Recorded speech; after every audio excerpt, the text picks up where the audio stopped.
ikaze kuri Mimenyawe TV, abo tudaherukana mwese ndabasuje kuri Mimenyawe TV, mbasaba gukora subscribe na share kuri Mimenyawe TV. Uyu munsi ikintu kinzanye ni ikiganiro kuri Onapo family planning. Abantu benshi bahora bavuga ngo Onapo ni mbi, ituma umuntu abyibuha cyangwa akananuka cyane, ngo kutabyara ubugumba, ariko ndagira ngo mbabwire ngo barabashuka. Aho kugira ngo byari umwana utazashobora kurera, aho kugira ngo byari umwana utazabasha kwishyurira school fees, aho kugira ngo ubyare umwana uzakubera ikigeragezo mu bandi. Nshuti yanjye, wajya muri Onapo kugeza igihe uzategurira kubyara. Kubyara ni ukubanza ukabitekerezaho. Kubyara ni ibintu umuntu planninga. Kubyara ntabwo ari ugurubuka ngo uryame mu gitondo utekereze ngo ngomba kubyara. Kubyara ni ibintu usaba gutekerezaho. Kubyara ni ibintu usaba kumenya ngo hari ahantu ugiye kuva, hari izindi nshingano ugiye gutangira. Kubyara ntabwo ari ibintu byoroheje umuntu atekereza mu gitondo ngo arara atwaye indanga avuge ngo ngiye kubyara. Urubyiruko rwo muri ino minsi namwe murabizi ukuntu bimeze. Mbese enjoy ni ikenewe kurusha ibindi bintu byose. Enjoy ni nziza, utuma umuntu abaho yishimye, ariko nyine natwe tukamenya ubwenge, tukabasha gukoresha family planning. Ntituve ku mashuri ngo tuze ugasanga umunyeshuri atahanye inda, school fees ipfuye ubusa. Mbese niba kwifata bikunaniye no gukoresha agakingirizo bikaba byanze, koresha family planning. Ntago umuntu wabishyizeho ntago yibeshye. Ugasanga umuntu muri kujya impaka ngo mimingo ngo ntago ngo mbyumva, ngo umwana w'umunyeshuri, none kutumva ko yakoresha Onapo, ukumva ko yatwara inda idateganijwe, ukumva ko ubuzima bwe bwasubira inyuma, kwiga bigahagarara kubera ko yabyaye, nyine akabyarira mu rugo, akabyara atarageza inshingano zo kuba yaba umubyeyi, bigatuma ananirwa kugira gukomeza amashuri ngo abe yaba icyo ari cyo mu minsi izaza. Urubyiruko ndabakangurira kwirinda, nicyo cya mbere. Ariko nyine uwo binaniye agakoresha agakingirizo.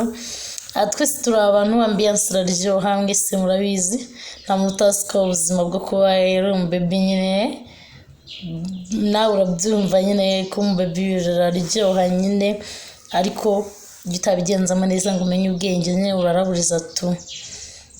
Ubwo rero kuraburiza ntabwo ari sawa, kuraburiza ntabwo ari ibintu byiza.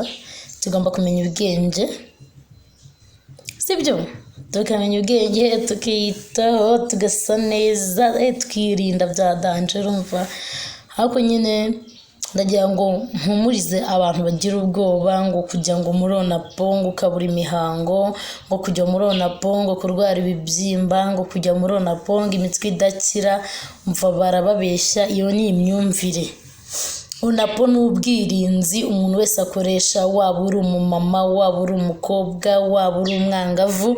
Mu gihe cyose ukeneye kugera ku ntumbero zawe, uba ugomba kuyifashisha, kuko nibwo buryo bwo gufasha umuntu kuba yakwirinda kubyara bitateguwe. Abantu bakuze mumbabarire, ntimuze kugira ngo wenda no kwigisha abantu imico mibi, ntago ari cyo ngamije. Gusa nagira ngo mari impungenge abantu bafite ikibazo cya Onapo, abantu bari kubyara abana b'indahekana, abana b'inkurikirane, reka bari ko mbyita, kandi ubushobozi ni ukuri ugasanga ni bukeya. Ndabakangurira kujya muri family planning, kuko ni byiza cyane, birafasha, bigufasha mu iterambere, kubaho unezerewe, kubaho umugabo wawe agukunda. Umva ntabwo erega umugabo akunda umugore ubyaragura. Iyo umugore abyaragura ntabasha kwitaho, iyo umugore abyaragura ntabasha kwita ku bana, ku mugabo n'abana. Iyi ni hahandi uzasanga umugabo ayigira mu gasozi, n'ahandi uzasanga umugabo atakifuza no gutaha mu rugo rwe, n'ahandi uzasanga umugabo agera mu kabara kawe kwamira, ugasanga ari kwirukanwa n'amasaha. Badamu bagenzi banjye, mumenye ubwenge, mwite ku ngo zanyu, mumenye ko kuba abagore nyabagore atari ukubyaragura, kuba umugore nyamugore no kubyara abana bakishoboye kwitaho, ugasigaza n'umwanya wo kwita ku mugabo wawe. Ntabwo kuba ubana n'umugabo waramubyariye bisobanura ko wamufashe burundu, umugabo yemerewe kujya aho ashaka, umugabo bitamufashe neza ayoboka abaturanyi, umugabo bitamuhaye isaha ngo umushimishe umuhereze umwanya nimugoroba wasange wakarabye witeguye ko agomba kuva mu kazi uri guhumura ukeye uri kuburiya umva naza agasanga ukiri muri ba bana bawe bidahekana woza buri kanya buri segonda utava mu mazi mikori yaraje byanye hananze hari ababebi bazi gukaraba hananze hari ababebi bazi kwiyitaho urumva nutiyitaho neza agasanga uri kuburiya waka uzibona yataraguritse yagiye umva nyine ako karaka ntama kanyuzeho ni kuri Mimi Nyawe TV. Ndabakunda cyane basaba gukora subscribe, share na like, inkunga ikomeye cyane. Ndabakunda cyane. Rero by'umwihariko uyu munsi ndishimye cyane, umunsi ndanezerewe, uyu munsi nange murabibona umubyibuho noneho wanyishe kubera ibiribwa byagabanutse. Umva ndabinginze ntihagire umuntu uvuga ku kintu cy'amatama kuko n'amatwi nta kigaragara. Munseke gake, mva munseke muri siransiye, basi mumbare museke inbox.